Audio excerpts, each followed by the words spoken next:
Andy, and I have great news to share with you. My cookbook is finally ready for sale. You can click the link in the description and purchase this great Chinese cookbook. I have been working on it for the past 3 years, and I can proudly say that this book is going to be your ultimate guide to cooking authentic and delicious Chinese food. I carefully selected 168 recipes featuring popular takeout dishes, easy family meals, various regional specialties, and classic traditional delicacy.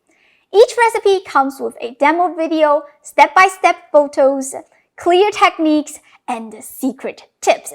Whether you are a beginner or a seasoned chef, you'll be able to cook better than takeout and savor the local meals like the native Chinese. Alright, let's start today's cooking. It is a tradition for Chinese people to serve meals with plain white rice, but we do have lots of delicious rice recipes. And today I'm going to show you 6 amazing rice dishes that you will make again and again, including scallion ginger rice, crispy rice pancake, Northeastern Chinese spicy soy sauce rice, chicken and mushroom rice, tomato beef rice, and Xinjiang-style mutton rice pilaf. They are simple, tasty, and nutritious. So please hit the like button and let's get started. The first recipe is the easiest one, scallion ginger rice. Inspired by the classic scallion ginger sauce that's usually served with Cantonese white-cut chicken, we're gonna start by cooking the rice. This is jasmine rice. Other types such as basmati will also work. Rinse it first to remove the impurities and excess starch. Drain it thoroughly. You can definitely cook the rice in a rice cooker, but I don't have one, so I'm going to use a regular pot. We used 1.5 cups of rice. You will need to add 2 cups of water. Turn the heat to high and bring the pot to a simmer. This will take just a few minutes. Don't go away because if you forget the time, it will overflow. Put on the lid. We will cook the rice over low heat for another 18 minutes. While waiting, we can move on to the scallions. Discard the root and dice them into 1/2 inch long pieces. If you don't like scallions, you can totally replace them with cilantro or basil instead. Add them to a food processor along with 4 slices of ginger, 4 cloves of garlic, and 3 tablespoons of oil. I'm using peanut oil, but olive oil also works. Blend everything as fine as possible. You may need to go in with your spatula a few times to help with those stubborn pieces. Transfer the blended aromatics to the wok and stir over medium heat for a few minutes to activate the fragrance. This scallion sauce is inspired by the Cantonese white-cut chicken, but there are differences. I used less ginger because too much ginger overpowers the taste. I also used less oil, so your rice will not come out too oily. Season it with 1 teaspoon of salt and some black pepper to taste. Turn off the heat. By now, the rice should be done cooking. Fluff the grains and mix with the scallion sauce until you don't see any white rice. That's it. So easy. This is supposed to be a foundation to serve with other dishes, but it is so delicious that I can just eat it on its own. You may think we used so much scallions, the flavor must be overpowering. Not at all. The aroma is gentle and long-lasting, making you want to eat more and more. The second recipe is like a rice pancake, which is pretty unusual, but the taste is surprisingly delicious and it is super easy as well. From prepping to finish takes less than 8 minutes, so it is perfect for whenever you are feeling lazy. You will need 1 cup of cooked rice, cracking 3 medium-sized eggs. Add a 1/4 cup of diced scallions and a 1/4 cup of shredded carrot. You can definitely switch to cilantro and cabbage. It really depends on what you have in the fridge. Season it with 1 tablespoon of soy sauce, a 1/3 teaspoon of salt, or to taste, 1/4 teaspoon of garlic powder, and 1/4 teaspoon of ground black pepper. Mix thoroughly. Preheat a heavy-duty frying pan until hot. Add a generous amount of oil to cover the bottom of the pan. Pour in the rice and egg mixture. Spread it out. Switch the heat to low and pan fry for 2 to 3 minutes per side or until golden brown. Use a spatula to take a peek. Then flip the pancake to fry the other side. That's it. So easy. Cut it into bite-sized pieces. It's very eggy and the rice is crispy on the outside. This is also a good way to use all your leftover rice. You can serve it as a breakfast item or an appetizer. Have you had experiences where sometimes you just suddenly felt super hungry at midnight and craved for food, especially for carbs? The third recipe, 东北老式拌饭, is perfect for this type of emergency hunger because it's really fulfilling and the total preparation time is about 10 minutes, assuming you have leftover rice in your fridge already. Reheat the rice by microwaving it on full power for 1.5 minutes. If you don't have a microwave, you can reheat the rice over the stove. Now we're going to make a drizzling sauce. In a heat-proof bowl, add half tablespoon of minced garlic, 1 small green chili, I diced it, 3 Thai bird-eye chilies, I diced them as well. If you don't eat spicy food, you can use diced cilantro and scallions. Again, it really depends on what you have in your fridge. You will need 1.5 tablespoons of pork lard, which really adds a richness and makes the rice satisfying. Melt it and heat it to smoking hot. Pour 1 tablespoon of the pork lard into the little bowl, but leave half tablespoon in the wok. Stir the aromatics to activate the fragrance. Add 1 tablespoon of soy sauce, half tablespoon of oyster sauce, and 1 teaspoon of dark soy sauce. Mix well and set it aside. You will need 3 slices of Spam, about 1/4 inch thick. The recipe is flexible. If you don't have Spam, you can slice up some sausages or hot dogs. We still have half tablespoon of pork fat in the wok. Turn the heat to high and we're gonna use that to sear the Spam. Pan fry until both sides are slightly charred, which will take 1 to 2 minutes per side. Once done, take them out and place onto the rice. Crack in 2 eggs and I'm going to make them sunny side up. Cover with a lid. Cook until the whites are just set, but the yolks are still runny. About 1 to 1.5 minutes over medium heat. Place the egg onto the white rice. Drizzle the sauce all over. Optionally, sprinkle some crushed crispy seaweed. I normally will add some roasted sesame seeds, but the seaweed that I'm using already contains sesame seeds. The amount I gave is for 1 serving, but you can definitely multiply the ingredients by how many people you want to serve. I know, this looks a bit like Korean food. Well, this recipe is called 东北老式拌饭. 东北 refers to the northeastern region of China, including 3 provinces, Heilongjiang, Jilin, and Liaoning, in which 2 of the provinces border North Korea, so it definitely got some influence. Anyway, this is lightning fast to make and incredibly delicious. There's no excuse not to give it a try. The 4th recipe is chicken and mushroom rice, a perfect weeknight dinner option because it is easy to prepare, budget-friendly, and enough to serve a family of 3.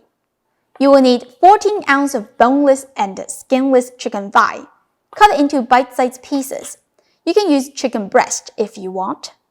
Marinate it with 1 tablespoon of minced garlic, half tablespoon of minced ginger, 2 tablespoons of soy sauce, half teaspoon of salt, and half teaspoon of 5 spice powder.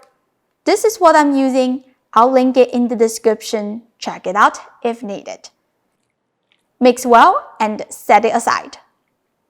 Here is 1½ cups of jasmine rice. Rinse it with water and drain thoroughly. Add it to a pot for now, and we're gonna cook the chicken. Turn the heat to high and heat a wok until smoking hot. Add a 1/4 cup of cooking oil and swirl it around so the oil creates a non-stick coating. Add the marinated chicken and spread it out. Let it cook. Keep stirring over medium heat for 2 minutes. Drizzle in 2 tablespoons of Chinese cooking wine and stir to evaporate the alcohol. Add 1 tablespoon of dark soy sauce and 1 tablespoon of oyster sauce. Continue to mix and let all the seasonings mingle for 2 more minutes. I have got here 1 ounce of dried shiitake mushrooms, which I have soaked with 2 cups of water for 1 hour in advance. Just squeeze the water out and add the mushrooms into the wok. Reserve the soaking liquid on the side. These mushrooms are so small, so I decided not to cut them. If yours are bigger, you will have to cut them. Pour everything into the pot where you have the rice.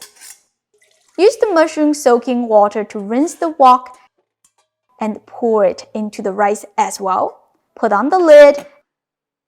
Place the pot onto the stove and turn the heat to high. Bring it to a boil and switch the heat to the lowest. Continue to cook for 16 more minutes. Sprinkle some diced scallions and mix thoroughly. I just love simple meals like this that the meat and rice cooked in one pot and it came out the same time. The rice is so delicious after absorbing the chicken flavor. The next recipe is one of my weeknight favorite dishes, tomato beef rice. It is also quick and simple. We're going to start by bringing a pot of water to a boil, which will take about 8 minutes. While waiting, dice half of a medium-sized onion and set it aside. Here are 3 tomatoes, about 1 pound. Cut across on each one. Once the water is boiling, add the tomatoes and blanch for 30 seconds. Remove the tomatoes from the water, and now you can easily peel the skin off. Cut the tomatoes into bite-sized chunks and set them aside. We're going to use the same water to blanch the thinly shaved beef slices. It just needs 10 seconds, and you can remove the beef from the water. Set it aside. Just a note, the beef that I bought was previously frozen, so blanching is necessary to achieve a clean taste. If your beef is fresh, you can skip this step. Alright, now we're going to remove this pot and start the wok cooking. Add a generous amount of oil and the diced onion. Stir over medium heat for a few minutes. Minced garlic burns faster than onion, so we add it after the onion is soft. Continue to stir for 2 more minutes. Add the tomato chunks, 2 tablespoons of soy sauce, 1½ tablespoon of oyster sauce, ½ teaspoon of salt, and black pepper to taste. Keep stirring for 3 more minutes or until the tomatoes are slightly soft. I like to smash the tomatoes with the spatula to help to release the juice. Now, pour in 1 can of tomato sauce and 1 cup of chicken stock. Bring it to a boil and add the beef. Let it cook for 1½ minutes so the beef can immerse with the sauce thoroughly. We're going to use leftover cooked rice for this recipe. Just add it in and mix until well combined. Turn off the heat. This is called hui fan in Chinese, which means rice mixed with luscious food and savory sauce. Sprinkle some diced scallions and cilantro. It's done! So easy. Even though it doesn't look fancy, it's definitely flavorful and delicious. You'll be surprised that rice can be so tasty after absorbing the tomato sauce. Okay, the last dish is an easy one-pot meal, mutton rice pilaf, aka 手抓饭 in Chinese. This is a classic dish from Xinjiang, so lamb is popular, but you can definitely switch to beef. You will need 1 big purple onion, slice it thinly. Add 5 tablespoons of vegetable oil to a stock pot. I know that looks like a lot of grease, but this is the authentic way. The rice does not taste good if you use less oil. Stir the onion over medium heat until golden brown. You can have the heat on high in the beginning because the onion still contains lots of moisture. Then gradually lower the heat as the color turns darker. We want the onion to be golden brown so it can give the rice a desired flavor and color. Add 2 whole garlic bulbs. These are small. If yours are big, you may just need 1. 1.5 pounds of bone-in lamb meat. I prefer to use boneless lamb meat, but I couldn't find any today. However, if you use boneless meat, whether it's beef or lamb, you only need 1 pound because the bone takes a lot of weight. You will need some carrot sticks, but I didn't want to do too much cutting today, so I bought these baby cut carrots, which work perfect for this dish. Keep mixing over medium heat for 2 minutes. Add 1 tablespoon of salt, 2 teaspoons of cumin seeds, 2 teaspoons of sweet paprika, and 1.5 teaspoons of ground black pepper. Boil 4 cups of water using an electric kettle. Then pour it into the pot. Make sure the liquid is enough to immerse all the ingredients. Turn the heat to the lowest and simmer the lamb for 1.5 hours or until fork tender. During this time, wash the rice several times. Soak it with clean water for 1 hour. I'm using basmati rice, but jasmine rice also work. Once the lamb is done simmering, pour all the broth into a measuring cup, but leave the meat and carrot behind because we want to know how much liquid we have left. You want about 2 cups. If you have less than that, you can add more water. If you have more than that, you can reduce the broth until you have the correct amount. Take out the garlic bulbs, drain the rice thoroughly, and add it to the pot. Spread it out evenly. Pour the broth back into the pot. Put on the lid, keep the heat at the lowest, and cook the rice for 20 minutes. While waiting, smash the soft garlic into a paste. Then pick out the peels. The rice is done. Mix in the garlic paste as well as fluff the grains. If you have been following my show, you probably know that I have made this dish many times on this channel because it is really delicious and satisfying. Alright, that is all 6 rice recipes for today. I hope you enjoyed this video and give these dishes a try soon. As always, the printable recipe links are in the description. Go check them out. Don't forget to like and subscribe to my channel for more easy and authentic Chinese food. Thank you for watching, and I'll see you next time. Bye!